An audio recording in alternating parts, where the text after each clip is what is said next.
네, 반갑습니다. 오늘 말씀을 먼저 읽겠습니다. 사도행전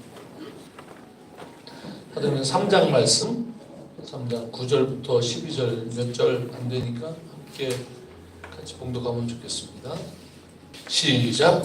모든 백성이 그 걷는 것과 하나님을 찬송함을 보고 그가 본래 성전 미문에 앉아 구걸하던 사람인 줄 알고 그에게 일어난 일로 인하여 심히 놀랍게 여기며 놀라니라.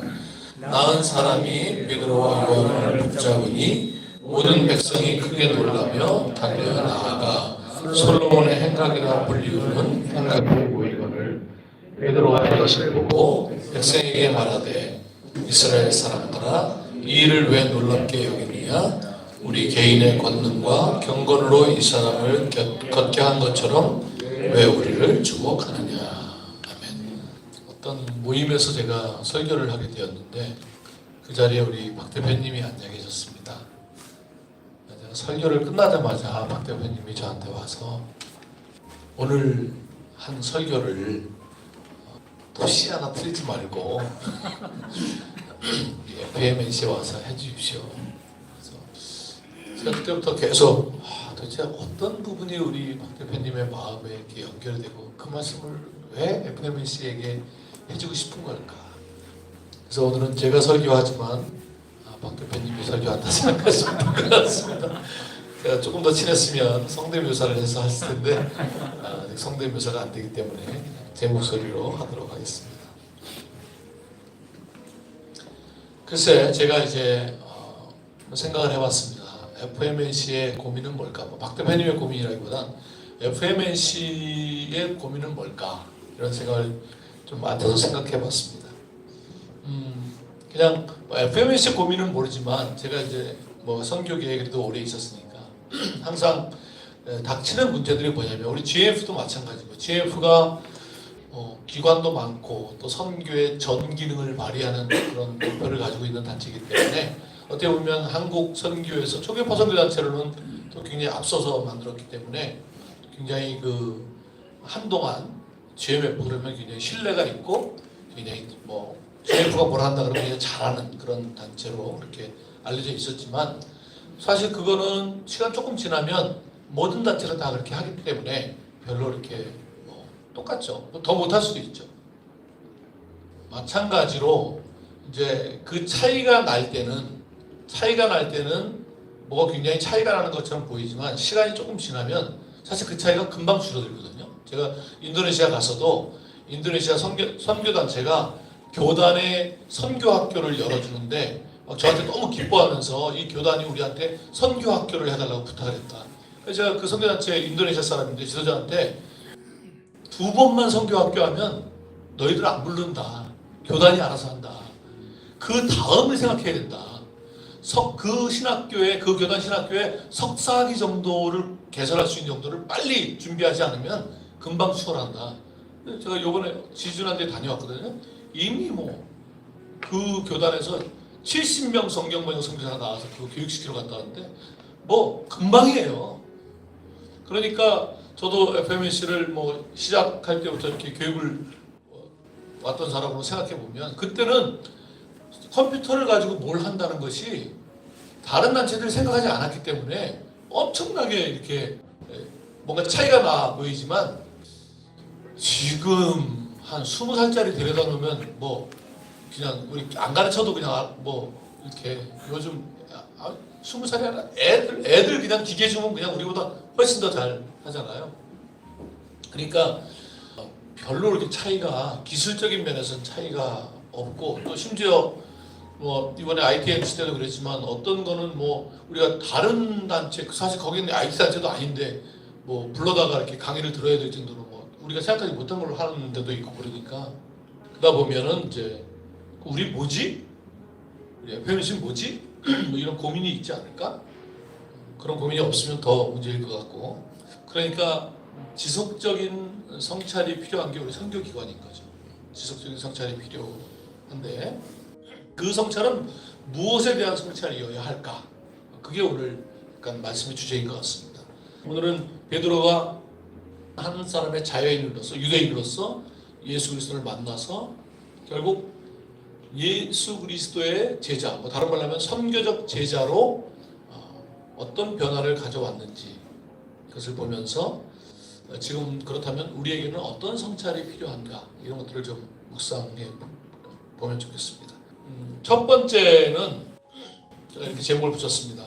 전체 맥락을 이해하고 그 안에서 자신을 보았다는 것이다. 어떻게 보면 약간 통시적이라고 그러죠. 우리가 다이아크로닉 영어로 그러는데 통시적인 관점으로 자신을 보는 것이죠.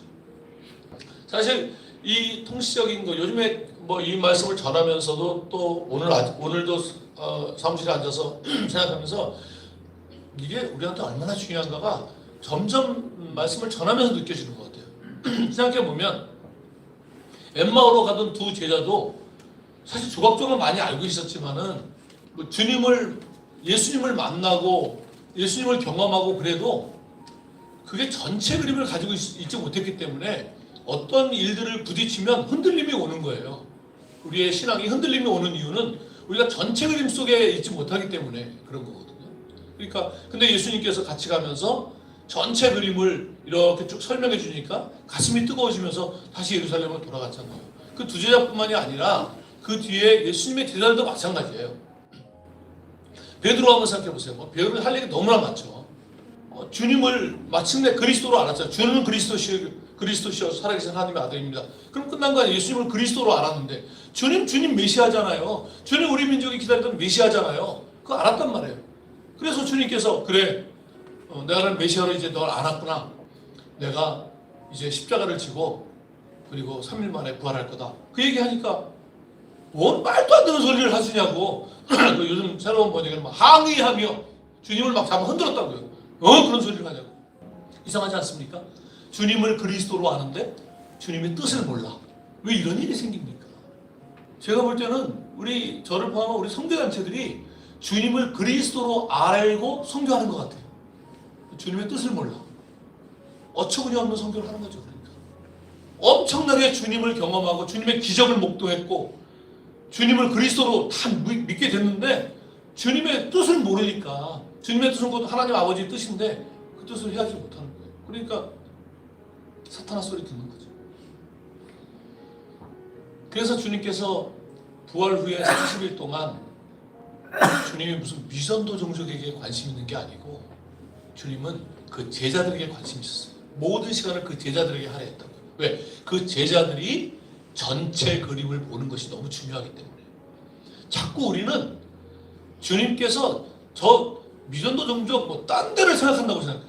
주님은 우리에게 관심이 있어요. 우리가 제대로 주님의 뜻을 이해할 때만 선교가 가능하거든요. 엄청나게 우리 자신에게 신경을 써야 됩니다. 왜냐하면 하나님은 우리한테 신경을 쓰니까.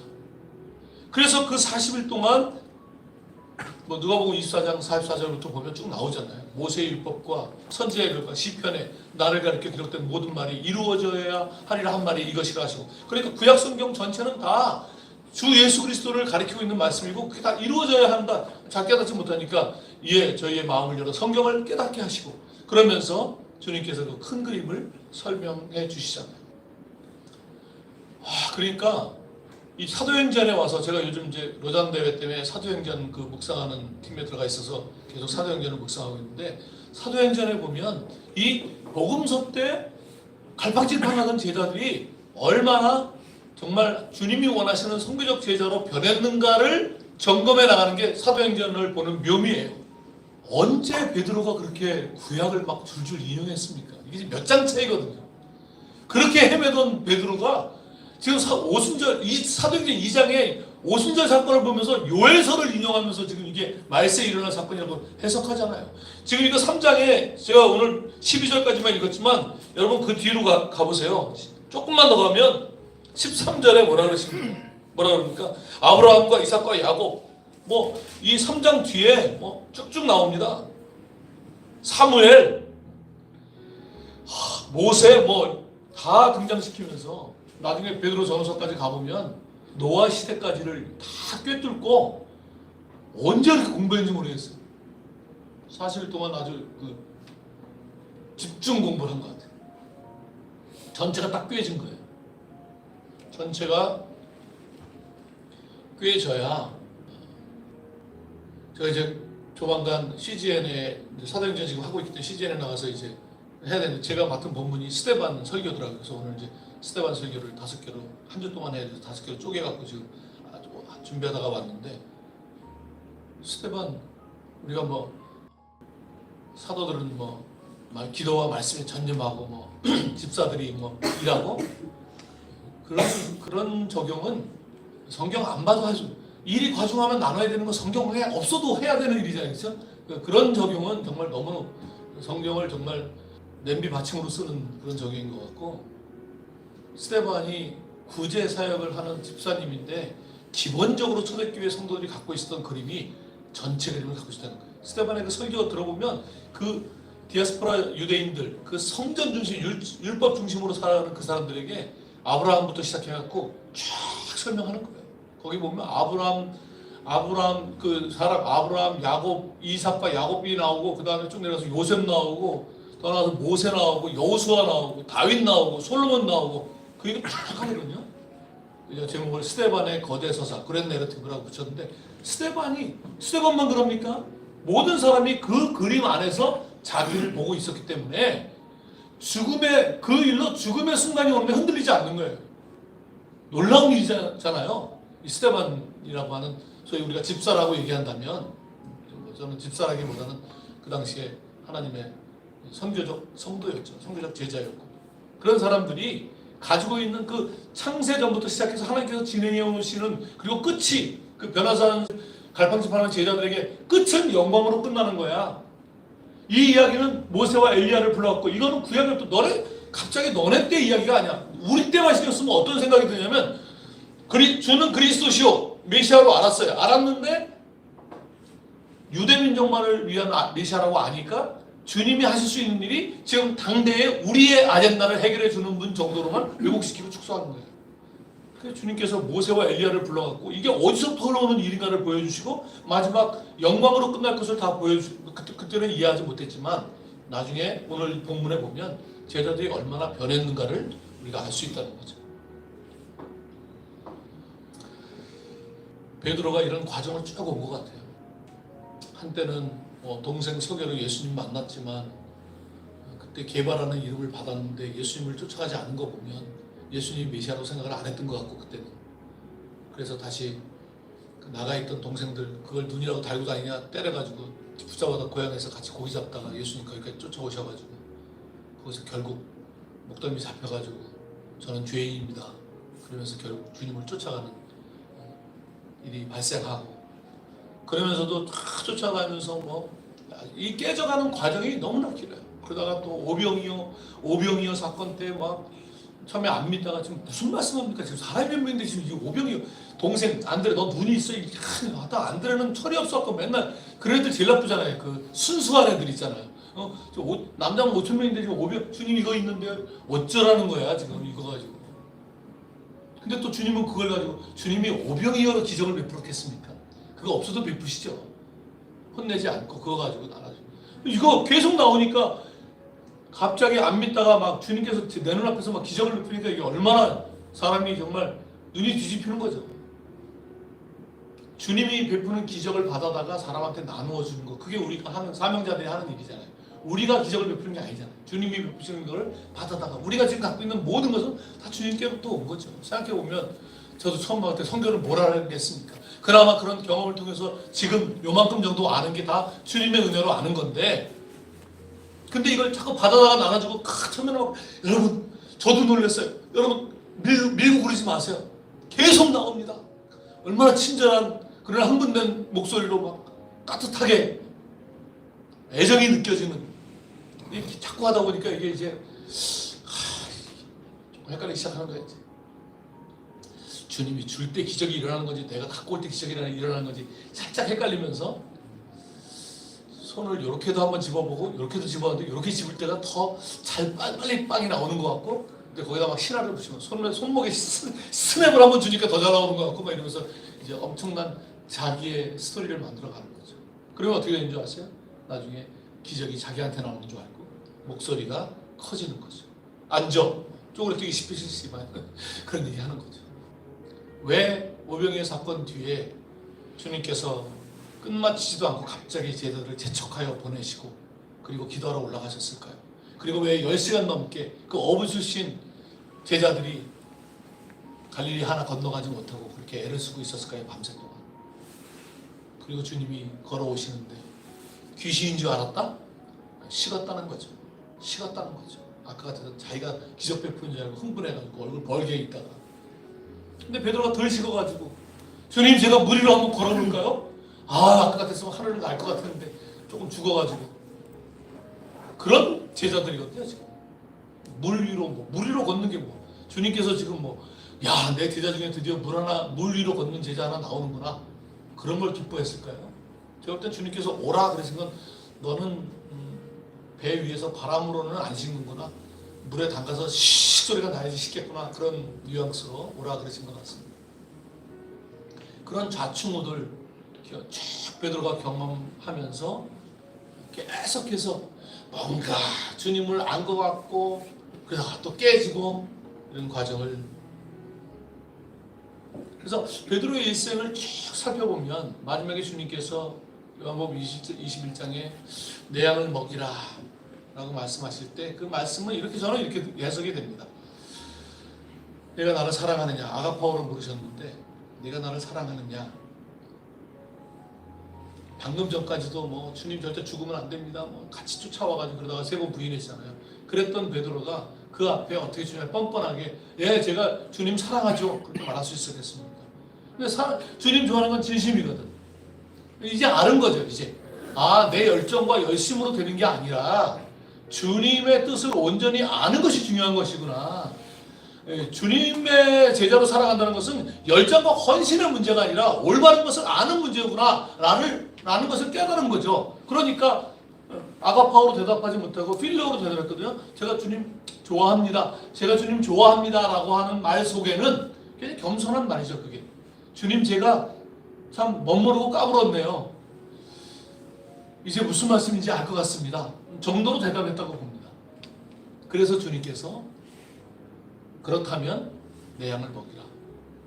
그러니까 유대인의 메시아로 정도로 알고 헌신하고 뜨겁게 막 열정 부었었는데 유대인의 메시아가 아니라 열방의 메시아라고 하는 것을 깨닫고 대답했을 때, 그러니까 내 양을 먹이라는 저한테는 그래, 유대인이 아니라 지금 복음을 필요로 하는 모든 열방들 그 내 양을 먹이라. 지금 우리 주위에까지 와서 자기 나라 떠나서 얼마나 고생이 많아. 그 이주민들 그 내 양을 먹이라. 그런 선교적인 내 양을 먹이라지 무슨 그런 목회적인 관점에서 저는 잘못된 해석이라고 생각합니다. 예수 그리스도의 제자들 향한 말씀 모든 것들이 사실은 주님께서 오신 목적과 부합하는 말씀이어야 하고, 그렇게 이해한 사람들이 그런 통치적 관점을 이해했기 때문에, 그래서 지금 우리의 문제는 선교를 좀 더 큰 맥락 속에서 이해하는 것이 필요합니다. 그렇지 않고 조각조각 보면 굉장히 왜곡돼서 갈 수 있는 그런 확률이 높습니다. 그래서 계속 그 말씀의 전체 맥락을 이해하는 그런 노력이 있어야 되지 않을까, 선교단체들은. 두 번째는 그렇게 통시적으로 하나님의 마음이 우리 안에 들어오기 시작하면 그동안 우리가 보이지 않던 것들이 보이기 시작한다는 거예요. 그게 이제 그건 이제 공시적인 거죠. 세상의 공시적인 관점에서 하나님에 대한 이해가 얕으면 보는 것도 얕아, 보는 것도 제한돼요. 그런데 하나님에 대한, 왜냐하면 하나님의 눈으로, 하나님의 시각으로 보게 되니까. 그래서 사실 요한복음 5장의 베데스다 사건 때는 제자들이 예수님이 왜 명절에 예루살렘에 갔으면 양문을 가야지 왜 베데스다를 가나 이해를 못했을 거예요. 그때는 지금 거룩한 제사 희생을 드리러 가는 그 명절에 만지면 안 되는 베데스다를 간다는 게 말이 안 되잖아요. 유대 제자들을 이해할 수가 없는 거예요. 근데 여러분 지금 3장에 어떤 사건이 일어나고 있습니까? 오후 3시에 기도하러 가는 이 제자들이 그 거린을 봤다는 것도, 왜냐하면 그 거린이 지금 오늘 처음 나온 게 아니잖아요. 봤다는 것도 놀라운 일이고, 보통 같으면 보는 것도 신기한 일이지만 봤어도 먼저 예배 드리고 나오다가 고쳐주자. 이게 상식 아니겠습니까? 근데 예수님께서 양문으로 가지 않고 베데스다로 갔던 그때의 그 기억이 이들에게, 예수님은 그 당시에 다 이해 못했지만 부활 후에 제자들이 하나씩 하나씩 이해했거든요. 그러니까 지금 똑같은 게 나와요. 예루살렘에 올라가셨고 성전에 기도하러 올라가다가 가기 전에 거린이 보이는 거예요. 그리고 성전에 갈 사람들이 거린을 만져요. 고쳐요. 이런 제자로 변했다는 겁니다. 굉장히 놀라운 거죠. 안 보이던 구석이 보인 거예요. 그전 같으면 안 보죠. 저는 요즘 그런 생각을 합니다. 정말 우리가 주님의 제자가 된다는 것은 주님의 마음으로, 성령을 통해서 주님의 마음으로 채워져 가는 것이고, 그러면 우리가 하나님이 세상을 창조하신 그 넓이만큼 보여져야 되는 거구나. 근데 너무나, 그러니까 우리가 그게 다 없으니까 어쨌든 성령의 임재로 구석구석을 봐야 되지만, 그래서 예술가가 필요하고 음악가가 필요하고 미술가가 필요한 것 같아요. 제가 최근에 고호에 대한 책을 한 권 읽으면서 그 당시 피상적으로만 고호에 대해 생각하다가, 그 사람이 그 고호에 대해서 고호의 입장에서 이렇게 썼는데, 우리는 그냥 깜깜한 밤이면 깜깜하다. 그리고 뭐 하늘에 요즘 서울은 별도 안 보이지만 조금 시골에 이제 가끔 선교지 가면 별 이렇게 많이 보이잖아요. 깜깜하고 별 보이고. 고호의 눈에는 밤이 어마어마한 색깔로 보였다는 거예요. 밤이 그냥 깜깜해가 아니라 밤에 엄청난 색깔이 있다는 게 그 예술가의 눈에 보였다는 거예요. 그리고 그 별이 그냥 반짝반짝이 아니라 별이 그러니까 그 밤하늘에 별을 엄청나게 그렸잖아요. 그런 게 막 보이는 거예요. 밀밭 보면 이 사람들이 예술가의 눈으로 보이는 게 있다는 거예요. 음악가도 마찬가지죠. 그러니까 주님의 사람들은 어떤 의미에서는 선교적 예술가인 것 같아요. 구석구석 보이는 거죠. 그동안 안 보였던 우리 옆에 와 있는 이주민들이 보이고, 또 뭐 우리 그 FMNC 훈련도 받았던 우리 집사님 기억하십니까? 혹시? 캄보디아 가셔갖고 저한테 기도 제목 계속 보내오시는데, 제가 그분들을 뭐 최근에 칼럼에도 썼지만 93년에 싱가포르에서 처음 만나갖고 오래된 지인이신데, 그때부터 만날 때부터 그분들은 교수 공급하면 맨날 병원에 교도소에 있는 그런 중증 환자들, 이런 사람들 다 고기제 해가지고 싸서 가서 먹이면서 전도하고 그랬던 분들이거든요. 평생 그분들 곁에는 중증 환자, 그분들 뭐 포항에 있을 때는 설립병원에 있는 그 마지막 암에서 더 끝날 그런 사람들. 근데 지금 캄보디아 가서 왜 시골의 구석에 상상할 수 없는 병자들 기도정을 계속 보내오시거든요. 여기서 간 그 목사님의 눈에 띄어가지고 병원으로 데려오고 구석구석이 보이는 거죠. 하나님의 사람들의 눈에는 그런 구석구석이 보이는 거라고 생각이 듭니다. 그러니 이것이 연결되어 있는 거죠. 하나님의 큰 그림을 보고 하나님 마음속으로 들어가고 하나님이 우리한테 채워지면 세상의 구석구석이 보이고, 그 구석이 바로 땅끝이 되는 것이죠. 우리에게 구석에 있는 사람들이. 그리고 또 하나는 자신들을 주목하지 말라. 제가 놀라운 변화라고 쓴 것은, 베드로가 얼마 전까지만 해도 국힙 완탑 되려고 물 위로 걷겠다고 딱 폼 잡은 거잖아요, 그때. 근데 지금 자기를 주목하지 마라. 이렇게 주목받는 게 가장 필요했던 이 제자가 이렇게 변했다는 것은 너무 놀라운 일인 것 같습니다.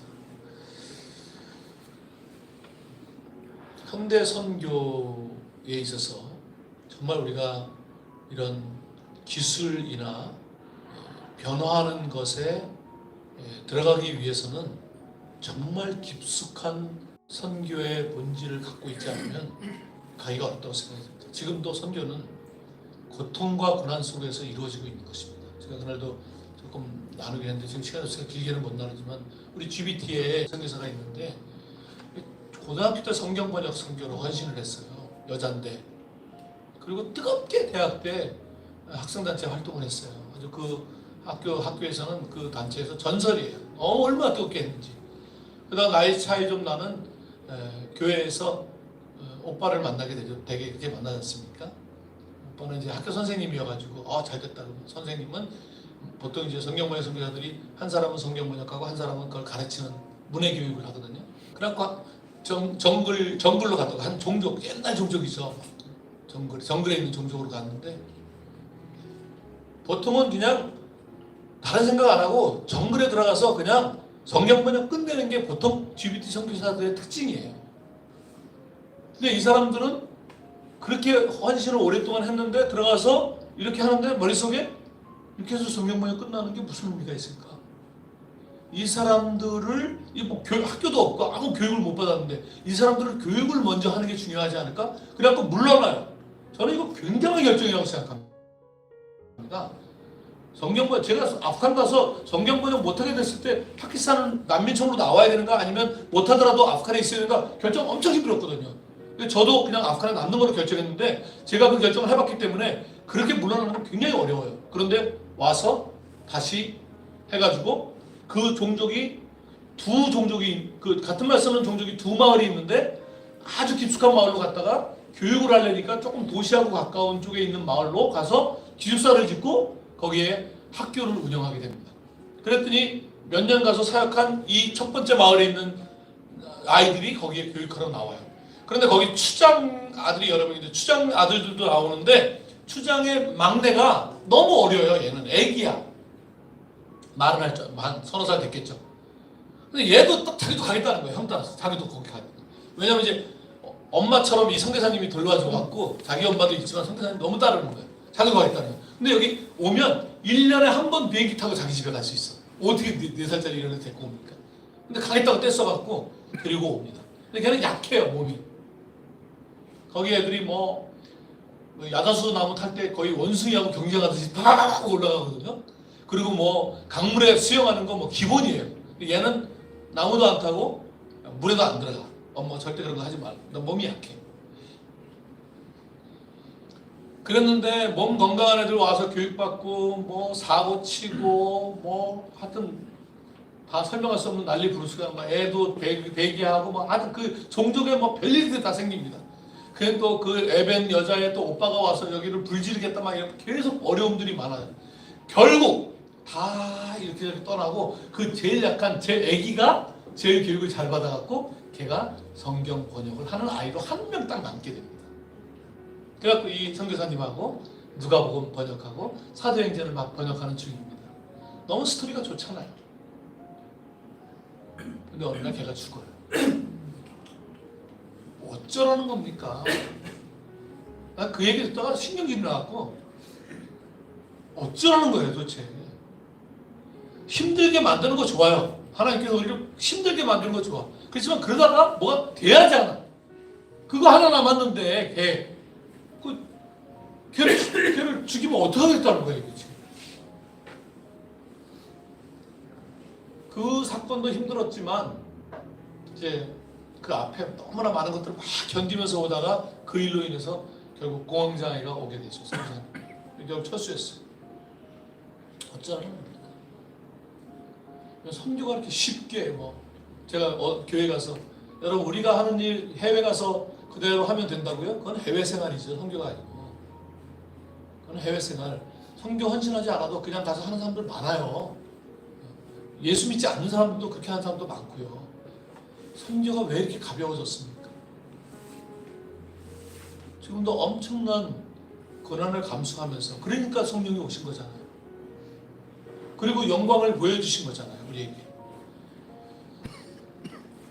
그러니까 이 베드로가 그렇게 자신을 주목하지 말라 말한 것이 그리고 이들이 앞으로 당할 수많은 이 사도들이 당할 이 고통은 그들의 세대에만 있었던 것이 아니라 지금도 성경은 그렇게 이루어진다는 것입니다.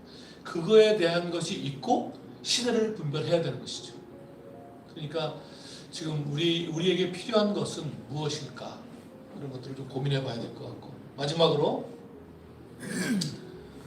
예수님이 늘 그러셨지만 예수님은 어떠한 기적도 그 기적 자체를 위해서 하지 않고 그것이 하나의 깊은 진리를 설명하기 위한 도입부로 사용을 하셨습니다. 그건 구약에도 마찬가지예요. 여러분 사렙다 과부를 생각해 보세요. 사렙다 과부가 너무 배고파갖고 아들하고 마지막 먹고 죽으려고 하는데 선지자가 와가지고 그거 놔줘라. 진짜 선지자 역할도 힘들어. 그거 달래기가 얼마나 힘듭니까? 어쨌든 줬어. 먹었어. 그랬더니 막 거기 기적이 일어나. 기적이 일어났어. 할렐루야. 근데 애가 죽어. 정말 짜증나. 하나님 정말 짜증나. 그냥 죽게 내버려두지 뭘 다 살려놓고 걔 애를 죽여. 그 기적은 하나님에 대한 감각을 깨우는 일이고, 감각을 깨워놓고 여호와가 누구인지, 결국 그 여인의 입에서 여호와의 말씀이 진실하다는 것을, 구약의 여호와의 말씀은 결국 신약의 예수 그리스도인데, 그리스도를 아마 예수님께서 그 여인의 얘기를 신약에서 했다면, 내가 그 여인이 나기 전부터 있었느니라, 마치 아브라함이 나기 전부터 있었느니라 말씀하신 거죠. 내가 모세와 엘리야를 부른 것은, 내가 옛날에 그 모세하고 엘리야하고 늘 만나서 얘기했었거든. 그래서 잠깐 오라 그런 거야. 그런 본문들이 성경을 성경되게 하는 본문이라고 생각합니다. 아브라함이 나기 전부터 내가 있었느니라. 그래서 베드로도 여기에 지금 이 기적 사건으로 끝나지 않고 그 뒤를 읽어보시면 이제 그랜 내러티브, 그 거대 서사를 설명하면서 이들에게 큰 그림을 설명해 나가는, 그 진리를 설명하는 것으로 이 기적을 사용하고 있다는 거죠. 이런 것들이 복음서에서는 기대할 수 없는 제자의 모습이었습니다. 그런데 어느새 사도행전에 이렇게 변해버리고, 이 지금 3장이지만 훨씬 더 가죠. 고넬료 사건에서 고넬료에게 역사하시는 성령을 보면서 그들이 우리처럼 들어와야 되는 것이 아니라 주님은 누구에든지 역사할 수 있다는 것을 깨우치게 돼요. 계속 깨우치거든요. 이게 지속적인 성찰이에요. 성령을 통한 지속적인 성찰입니다. 성경을 한번 결정하고 끝나는 것이 아니라 마치 위성을 계속 궤도 수정을 하듯이 성령을 통해서 지속적인 성찰. 그걸 누구의 역할입니까? 선교사인 우리의 역할입니다. 우리가 그 성찰을 멈추면 지역교회는 소망이 없습니다. 그게 서구에서 나타난 문제점이에요. 선교를 딱 결정하고 나가서 실행은 열심히 했는데 지속적인 성찰을 통해서 교회를 깨우고 교회를 변화시키는 일을 누구의 역할입니까? 우리의 역할이에요. 그러니까